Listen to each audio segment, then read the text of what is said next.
Eh bien, avant d'aller trop loin, nous venons de voir ce que c'est un ordinateur, de quoi est-il composé. Voyons en présent le type d'ordinateur que nous pourrions rencontrer un peu partout dans le monde entier. Et je dirais qu'il y en a un peu plus beaucoup comme d'autres en diront, mais moi je m'enforcerai à ce que ces types soient résumés en 5. Et vous verrez actuellement que parmi les 5 que je vous dirai, le plus répandu serait le smartphone, que vous le verrez un peu plus partout et chez presque tout en DVD.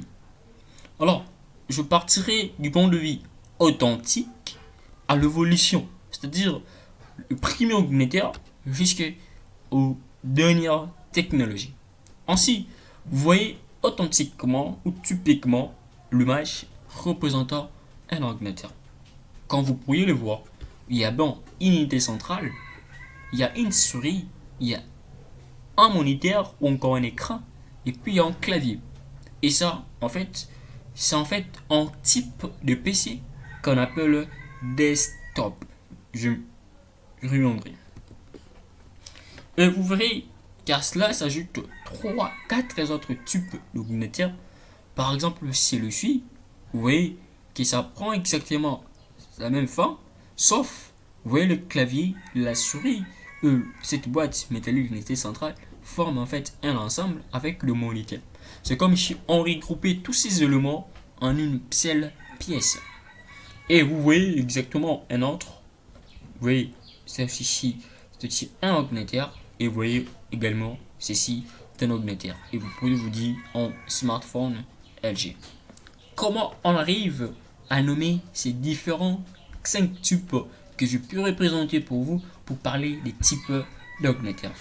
Le premier, j'avais dit que ce qu'on appelle un desktop. Ceci, c'est ce qu'on appelle laptop. Vous voyez un netbook, une tablette et puis un smartphone. Qu'est-ce qu'on appelle netbook, tablette, desktop, laptop ou encore smartphone? Bon, c'est que nous allons essayer d'y voir un peu plus. Bon, je dirais c'est que nous allons voir maintenant là. C'est quoi en fait un desktop? Un desktop, c'est traduit verbalement ou je dirais littéralement en français par ordinateur de bureau. Et qui dit bureau, on voit quelque chose, si on dit c'est la table de console, mais typiquement pour pouvoir qualifier d'un ordinateur de bureau, c'est lorsque ces données se subdivisent ou s'éloignent de l'unité centrale. Je dirais, en desktop, c'est un type d'ordinateur où l'unité centrale constitue une unité ou un ensemble particulier et isolé sans pour autant qu'il soit relié à d'autres périphériques.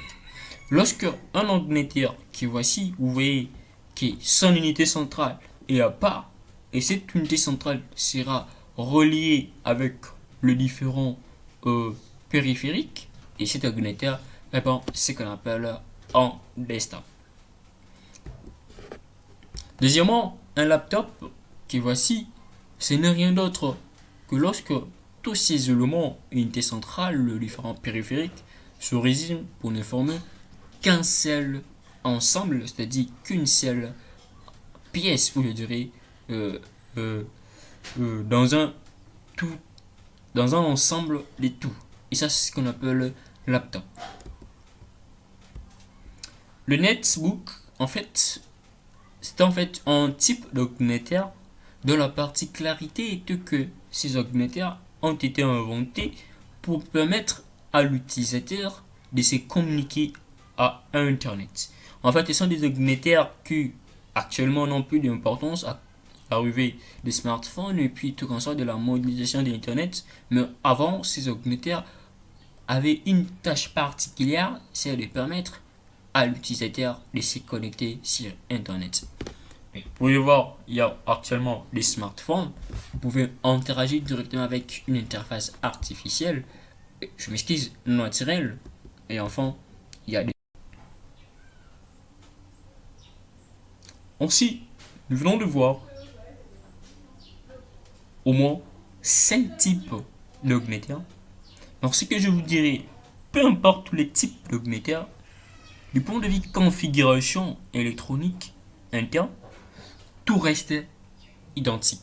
Et bon, c'est ce que nous allons voir dans la partie euh, où nous allons de la partie, ou bien lorsque nous parlerons du fonctionnement de l'augméteur, ou bien des différentes pièces, vous allez vous rendre compte que tous ces éléments, ou encore tous ces différents types d'augméteurs, en réalité, à l'interne ou à l'intérieur, ils sont le même. Ce qui change, c'est juste leur appellation, à quoi ils sont destinés, leur fonctionnement en raison de l'interface, et troisièmement, de leur configuration externe. Je le dis à quoi ils sont appelés, par exemple le NetStop, dont l'importance était de connecter l'utilisateur. Je dis que ces différents types se différencient du point de vue de leur interaction. Par exemple, vous allez vous rendre compte que le smartphone présente une interface naturelle, c'est-à-dire que vous pourriez interagir avec les différents sens de la vie, comme le toucher, alors que quand on prend les cas de desktop ou de laptop, l'interface est graphique, c'est-à-dire il y a des icônes où vous allez commencer à cliquer pour interagir. Ok. Et troisièmement, je dis de la configuration externe.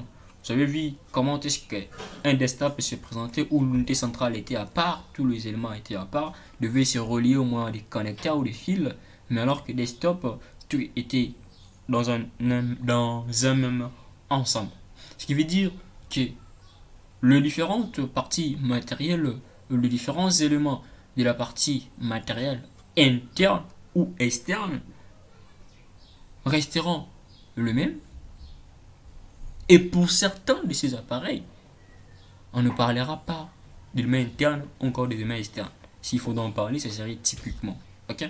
Eh bien, on se retrouve très directement pour pouvoir parler de différents éléments recoupés au niveau de l'unité centrale, ainsi que leur fonctionnement.